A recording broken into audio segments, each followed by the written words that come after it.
বা এত সুন্দর চেহারা হওয়ার পরেও কেন ডিভোর্স হয়ে যায়, কেন সংসারটা টেকে না? এটা খুবই গুরুত্বপূর্ণ একটি প্রশ্ন, সকলের এটা জানা দরকার।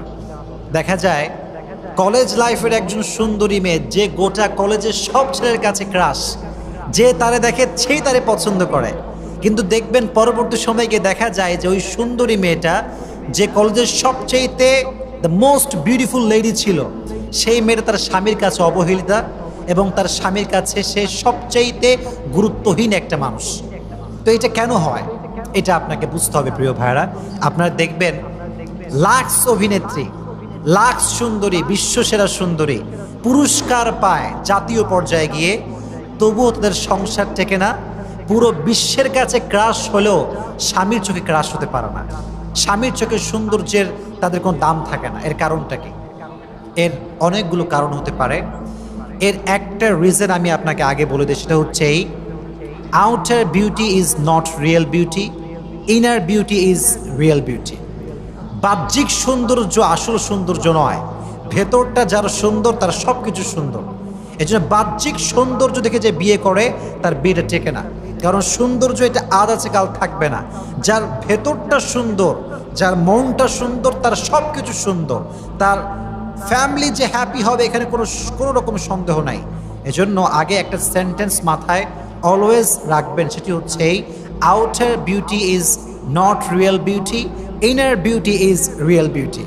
বাহ্যিক সৌন্দর্য আসল সৌন্দর্য নয়, ভেতরের সৌন্দর্য হচ্ছে আসল সৌন্দর্য।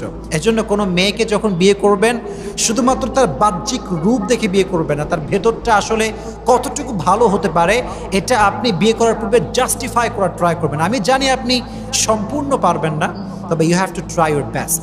আপনি ভিতরের সৌন্দর্য দেখবেন, বাহিরের সৌন্দর্য কম দেখবেন। তাহলে এক নাম্বার রিজন আমরা যেটা পেলাম সেটা হচ্ছে এই: বাহ্যিক সৌন্দর্য দিয়ে কিন্তু সংসার টেকানো সম্ভব না। ভেতরে যদি সৌন্দর্য না থাকে, কোনোদিনও কোনো মেয়ের সংসার টিকবে না। তাহলে এক নম্বর কারণটা হচ্ছে ভেতরের সৌন্দর্য হচ্ছে আসল সৌন্দর্য, বাহিরের সৌন্দর্য কোনো আসল সৌন্দর্য হতে পারে না প্রিয় ভাই। এক নম্বর কারণ। আর একটা কারণ আছে, সেটা হচ্ছে মনে রাখবেন, পৃথিবীতে কোনো পুরুষ কোনো নারী ভালোবাসার অংশ দিতে রাজি না। সবাই সব কিছু স্যাক্রিফাইস করতে রাজি আছে। সবাই আমার দিকে তাকান। যে কোনো পুরুষ তার সব কিছু স্যাক্রিফাইস করতে প্রস্তুত, কিন্তু সে যাকে ভালোবাসে, তার যে স্ত্রী, তাকে কেউ ভালোবাসবে, তাকে কেউ প্রেম করবে বা তার গায়ে কেউ টাচ করবে, এটা কেউ সহ্য করতে পারে না। এক্ষেত্রে সবাই সেম, মেয়েও সেম, ছেলেরাও সেম। এখন দেখা যায় যে একজন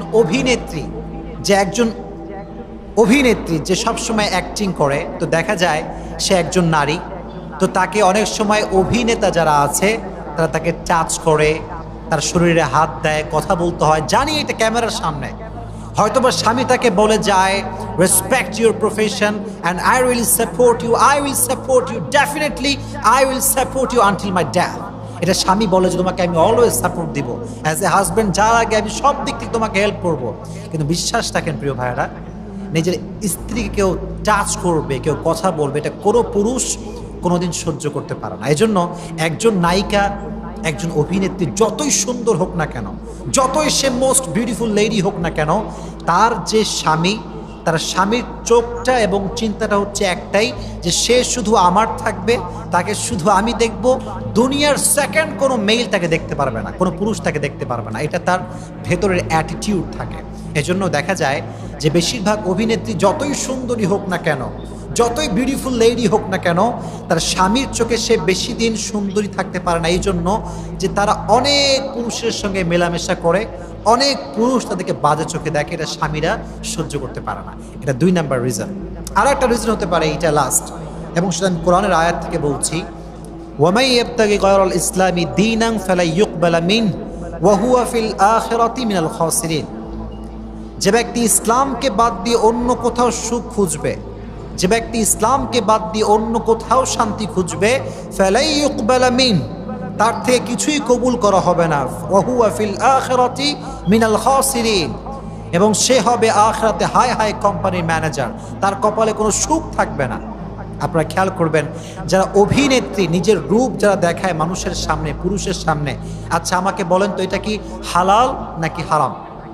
এত আস্তে বলতেছেন কেন? সবাই বলেন হালাল না হারাম? ডেফিনেটলি এটা হারাম। এজন্য প্রিয় ভাইরা আয়াতটা মনে রাখবেন যে হু ever see anything except Islam that will be not accepted to Allah and he will be the loser in hereafter. যে ব্যক্তি ইসলামকে বাদ দিয়ে অন্য কোথাও শান্তি খুঁজবে সে কোথাও শান্তি পাবে না এবং সে হবে আখিরাতে হাই হাই কোম্পানির ম্যানেজার। এজন্য ইসলাম বলেছে ওয়াইফ পর্দা করবে, ওয়াইফ শুধুমাত্র তার স্বামীর অধীনে থাকবে, কোনো প্রকার কোনো পুরুষ তাকে দেখতে পারবে না, টাচ করতে পারবে না। যারা এই ইসলামটাকে মানবে তাদেরকে আল্লাহ তাআলা হ্যাপি ম্যারিড লাইফ দান করবেন। এজন্য প্রিয় ভাইয়েরা যেখানেই আমরা যাই না কেন ইসলামকে সম্পূর্ণরূপে আমরা পালন করবো। আপনারা সকলেই জবান খুলে বলেন ইনশাআল্লাহ।